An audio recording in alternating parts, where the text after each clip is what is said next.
आज महाविकास आघाडीचे काही नेते राष्ट्रपतीला भेटणार अशी बातमी आपल्या माध्यमातून ऐकायला मिळाली।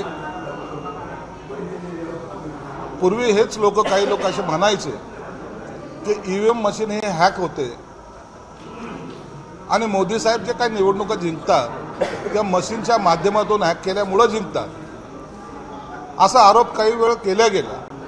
परंतु सुप्रीम कोर्टाने जेव्हा त्यांच्यावर सांगितलं, त्यांच्या सर्व याचिका फेटाळल्या, त्यानंतर आता जे काही मतदान झालेलं आहे त्या मतदानाची टक्के वाढली तर त्याच्यावरही त्यांचा संशय आहे। जर ईव्हीएम मशीन हॅक होत असेल तर टक्केवारी वाढवायचा प्रश्न येतो कशाला, काय गरज पडते।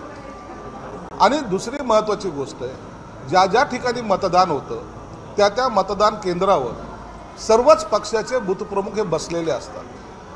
त्यांच्याकडे एक एक जो मतदार येतो त्याची अशी तो नोंद करत असतात, हे आले ते आले ते आले। तो चार्ट जरी त्यांनी पाहिला असता तरी असे मूर्खासारखं स्टेटमेंट त्यांनी केलं नसतं। परंतु आता महाविकास आघाडीला आपला पराभव दिसत असताना मग यांनी मताची टक्केवारी वाढवून ह्या निवडणुका जिंकला असं म्हणायला एक संधी मिळावी म्हणून हा त्यांनी केलेला उपद्व्याप आहे। त्याच्यावर एक प्रश्न उपस्थित केला जातोय की मागच्या वेळेस 2 टप्पे झाल्यानंतर 10 दिवसानंतर आकडेवारी कशी आली आणि कालच्या 12-24 तासानंतर आकडेवारी कशी आली, एवढ्या काळामध्ये काय झालं होतं? ज्या ज्या ठिकाणी मतदान उशिरापर्यंत चाललं त्याची आकडेवारी उशिरा आलेली। परंतु हे सर्व करत असताना तुमचे असलेले बूथ प्रमुख असतील त्यांच्याकडून ते चार्ट घ्या ना, खरंच एवढं मतदान झालंय का, त्याच्याकडे तो मार्क असेलच ना।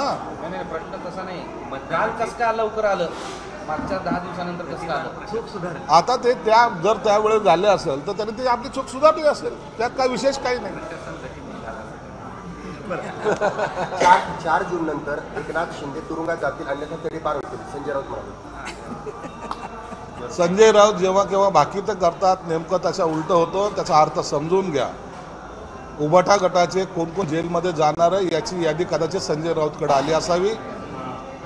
त्यांचं नाव न घेता त्यांनी शिंदे साहेबांचं नाव घेतलंय, परंतु यांच्या जेलचे दरवाजे मोदी साहेबांचे नव्हे तर जेलचे दरवाजे यांच्यासाठी उघडे झालेले आहेत आणि आता यांची जाण्याची वेळ आलेली आहे। नरेंद्र मोदी यांची गाडी पूर्णपणे रुळावरून ढासळली, संजय राऊत। नरेंद्र मोदींवर बोलायची लायकी ह्या संजय राऊतची नाही आहे, म्हणून त्याच्यावर भाष्य करणं योग्य नाही।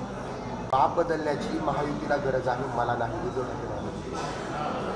उद्धव ठाकरे साहेबांनी खरं तर हे सगळा प्रश्न जो आहे तो शरद पवारांना विचारला पाहिजे होता।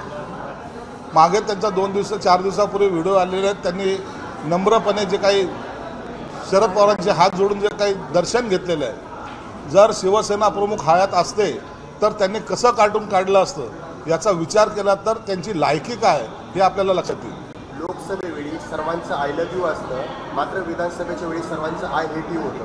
तुमची युतीचे काही भविष्य असू शकेल का? आमच्या युतीबद्दल त्यांनी चिंता करू नये। गुलाबराव पाटलांना सुद्धा माहिती आहे की आमची युती कायम राहणार आहे, परंतु काही एखाद्या मतदारसंघात जर कमी जास्त झालं तर त्याची जबाबदारी महायुतीच्या सर्व नेत्यांनी घेतलेली आहे। यापुढे कधीही महायुतीमध्ये दरार किंवा एखादी बंडखोरी होणार नाही याची काळजी पक्ष निश्चित घेईल। 5 वर्षामध्ये लव हेट माकड आहे आणि एक दाढीवाला माकड आहे आणि एक दुसरं माकड आहे आणि ही दोघंही माकडं भांग प्यालेली आहे आणि त्यातनं हे महाराष्ट्र चालवत आहे असं उद्धवजी काल म्हणाले, मुख्यमंत्री आणि उपमुख्यमंत्री। दाढीवाल्याचा चमत्कार त्यांनी पाहिलेला आहे आणि म्हणून एखाद्याने आपल्यावर केलेला आघात, त्याच्यापासून होणारा त्रास, या फ्रस्ट्रेशनमध्ये त्यांनी हे वाक्य वापरलेले आहे। एक लक्षात ठेवा, जे दाढीवाले असतात ना ते योग्य वेळेला करेक्ट कार्यक्रम करतात हे आपण पाहिलेलं आहे। म्हणून आता जास्त दाढीवाल्याच्या नादी लागू नका, जे बिन दाढीवाले आहेत त्यांना सांभाळायचा प्रयत्न करा। डॉक्टर नाही, तुम्ही आता म्हणाले होते की लव हेट 5 वर्षात बऱ्याचदा लव हेट झालं आहे, तर त्या अनुषंगानं गुलाबराव पाटील म्हणाले की काही होऊ शकतं। लव हेट झालं पाहिजे ना। जर थोडंसं आपल्या आपसामध्ये जर जसे नवरा बायकोचे भांडण नाही तसे जर तो भांडण झालं नाही तर घरामध्ये अत्यंत एकदम शांती पण चांगली नाही। म्हणून हे प्रकार घडले तर जिवंतपणा असतो। म्हणून गुलाबराव पाटलाने त्यांच्या स्टाईलमध्ये लव हेट म्हणलेलं आहे आणि त्यात काय त्यांचं काय म्हणणं काय चुकीचं पण नाही। 3 दिवस प्रचाराला शिल्लक आहेत संभाजीनगरसाठी, मात्र अद्यापही भाजपच्या एकाही मोठ्या नेत्यांची सभा दिसत नाही आणि पुढे प्लॅन पण दिसत नाही। संभाजीनगरमध्येच असं का? कारण मोदींनी इतर ठिकाणी सभा घेतल्या, बाकी ठिकाणी मुख्यमंत्री तिकडे गेले, मात्र संभाजीनगरमध्ये भाजपचा उपमुख्यमंत्री सभा घेतात, ना प्रदेशाध्यक्ष सभा घेत आहेत, ना इतर कुठलेही नेते सभा घेत आहेत. भाजपचे 2 वरिष्ठ नेते 10 तारखेला इकडे येत आहेत, राजस्थानचे मुख्यमंत्री येत आहेत, आणखीन एक ज्योतिराजे शिंदेसुद्धा येत आहेत, अनेक नेते येतात आणि प्रचाराचा हा जो दुराळा आहे तो मॅक्झिमम उत्तर प्रदेश या साईडला जास्त असल्यामुळं नेते या प्रचारात गुंतलेले आहेत. शक्य ते नेते इकडे येतील आणि त्यांच्या सभासुद्धा होणार. काल शेजारी मोदींनी 3 सभा घेतल्या. काल दिवसभर मोदी होते. अमित शहा सुद्धा काल जालन्याला येऊन गेले. 50-100 किलोमीटरवर असताना धुळ्यात इथलं नाही सगळं टायमिंग असतं. या टायमिंगनुसार सभा घेतल्या जातात. उद्यासुद्धा नरेंद्र मोदी नंदुरबारला आहेत, मुख्यमंत्रीसुद्धा नंदुरबारला आहेत. याचा अर्थ असा होत नाही जो ज्या ज्या ठिकाणी सभेची आवश्यकता आहे त्या ठिकाणी सभा घेतल्या जातात. तुम्हाला टाळताय असं वगैरे काही नाही काही नाही. आमची सेट पक्की आहे. शरद पवारांच्या त्या नक्कीतानंतर वेगवेगळ्या बाजूने चर्चा सुरू झाली आहे. असं म्हणत आहेत की उद्या प्रादेशिक पक्ष म्हणून शिवसेना किंवा एनसीपी हे काँग्रेसमध्ये विलीन होऊ शकतात. पर्याय राहिलेला नाही आहे. शरद पवारांनी जे भाकीत केलेलं आहे ते भाकीत अत्यंत गांभीर्यपूर्वक केलेलं आहे. आता काही दिवसातच शरद पवारचा गट काँग्रेसमध्ये जाणार हे पक्क झालेलं आहे. त्याचबरोबर उभाठ्या गटामध्ये सुद्धा आता कोण शिल्लक आहे हा जर प्रश्न पाहिला तर त्यांच्याकडे शिल्लक असं वळून जरी पाहिलं तर संजय राऊत शिवाय कोणी दिसत नाही. एकीकडे राईटला संजय राऊत दिसतो, लेफ्टला तो आदित्य दिसतो, तिसरा चौथा माणूस कुठे आहे. म्हणून यांना सुद्धा आता विलीन होणं हा एकमेव त्यांच्यासमोर पर्याय आहे. तुम्ही असं म्हणत असाल तरी अजित पवार असं म्हणतायत की काही झालं तरी शिवसेनेचे म्हणजे उद्धव ठाकरे गटाचे उद्धव ठाकरे त्यांची शिवसेना काँग्रेसमध्ये विलीन होणार नाही असं ते म्हणतात. विलीन होणार नाही, त्यांचा पदार धरून चालेल, बाकी काय. बरं, एक अजित पवारांनी एक ते जाते आणि ते म्हणतात पदर घेऊन जाते म्हणजे जरा काय तर जातीलच. त्यांना आता पर्याय नाही. त्यांना आता भाजपचे दरवाजे बंद झालेले आहेत. त्यांना आता काँग्रेसशिवाय त्यांना पर्याय दुसरा दिसतही नाही आणि एकटं लढायची त्यांची ताकदही नाही. अजित पवारांनी खंत व्यक्त केली की चंद्रकांत पाटील यांनी बारामतीत येऊन शरद पवारांचा पराभव करायचा आहे वगैरे असं बोलण्याची गरज नव्हती. त्याचा फटका बसला, स्पष्ट बोलून दाखवलं. ही आता त्या ठिकाणी काय घडलं त्याची मला कल्पना नाही, म्हणून तो त्यांनी केलेलं वक्तव्य. बरं, ते खैरेंनी सांगितलंय की तुम्ही पैसे देऊन सभाला गर्दी केली होती, मुख्यमंत्र्यांच्या 500 रुपये वगैरे दिले आणि ते पुरावे सादर करणार आहे. याचाच अर्थ असा होतो की खैरेचा पराभव त्याला नजरेसमोर आलेला आहे. गर्दी कशी झाली, का झाली यावर चिंता करण्यापेक्षा किंवा याच्याबद्दल चर्चा करण्यापेक्षा स्वतःच्या उमेदवारीचं काय किंवा आपल्या निवडणुकीचं काय यावर त्यांनी चिंतन केलं पाहिजे. पण पराभव समोर डोळ्यासमोर दिसतोय म्हणून त्यांनी आता आई बेताल वक्तव्य करणं त्यांनीही सुरू केलं. ठीक आहे. आदित्य ठाकरेंनी एकनाथ शिंदे, अलिबाबा तर तुम्ही सगळे आमदार 40 तोराची उपमा दिली आणि सगळे दिल्लीसमोर झुकतात. आदित्य ठाकरेंनी ना त्याला काही कळत नाही. ठीक आहे. बरं, ते प्रियांका चतुर्वेदी असं म्हणाले की एकनाथ शिंदे यांच्या मुलांच्या कपाळावर असं लिहिलं आहे की गद्दार म्हणून. प्रियंका चतुर्वेदी कोण आहे होई? राज्यसभा कशी मिळवली हे आता उघडपणे बोलणं योग्य नाही. एखाद्या महिलेबद्दल आम्ही अपशब्द वापरू शकत नाही.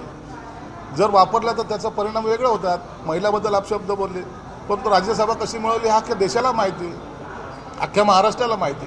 म्हणून आपलं जे आहे ना कर्तृत्व त्याच्यावर फोकस करा आणि त्याच पद्धतीने पायऱ्या चढा. आम्हाला शहाणपणा शिकवण्याची गरज नाही. महिला सांगू शकता मला कशी मिळाली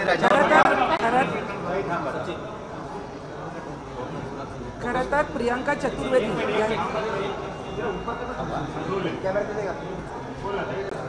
प्रियांका चतुर्वेदी यांचा शिवसेनेशी काय संबंध आहे हे त्यांनी अगदी तपासून बघितलं पाहिजे. त्याच्यामुळे आपण सूर्यावर थुंकताना आपल्याच तोंडावर थुंकी येते हे प्रियांका चतुर्वेदीने या स्वतःला फार चतुर समजतात. त्यांनी हे लक्षात घ्यावं आणि लवकरच 4 तारखेला कळेल की कुणाच्या कपाळावर काय लिहिलेलं आहे. ते असं म्हणाले की खासदारकी मिळवण्यासाठी त्यांनी काय काय केलं ते आम्हाला म्हणजे अगदी तुम्हाला माहिती असेल तुम्ही सांगू शकाल. नाही, नक्कीच माहिती आहे की काय त्यांनी केलेलं आहे आणि कसं केलेलं आहे. परंतु या सगळ्याच गोष्टी काही उघडपणे बोलता येत नाही आहेत. कधीतरी वेळ येईल की त्यात स्वतः कॅमेरासमोर येऊन सांगतील की त्यांनी कशा पद्धतीने खासदारकी मिळवली. एक प्रश्न आहे. संजय राऊत यांनी रोखोक बेधडक एक मुलाखत घेतली आहे उद्धव ठाकरेंची. तेच घेतात एकमेकांची मुलाखत घेतात.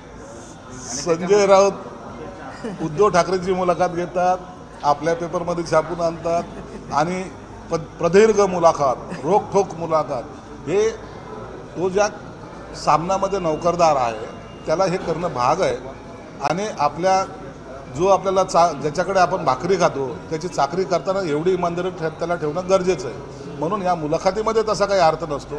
तेच वाक्य असणार आहे, तीच मुलाखत असणार आहे, त्याच्यातच गद्दार हा शब्द असणार आहे, त्याच्यातच मिंदे हा शब्द असणार आहे, त्यात महाराष्ट्राचं वाटोळं हे शब्द असणार आहे, त्याच्यामध्ये मोदींनी केलेला जे कामकाज आहे चांगलं नाही पण वाईट कसं झालं हे सांगायचा प्रयत्न असणार आहे. म्हणून अशा या किरकोळ मुलाखतीकडे आता महाराष्ट्र गांभीर्याने पाहत नाही. अरे हे ठरलेलं पॅटर्न आहे, ठरलेलं पॅटर्न आहे, हे ठरलेलं पॅटर्न आहे. एबीपी माझा, उघडा डोळे बघा नीट.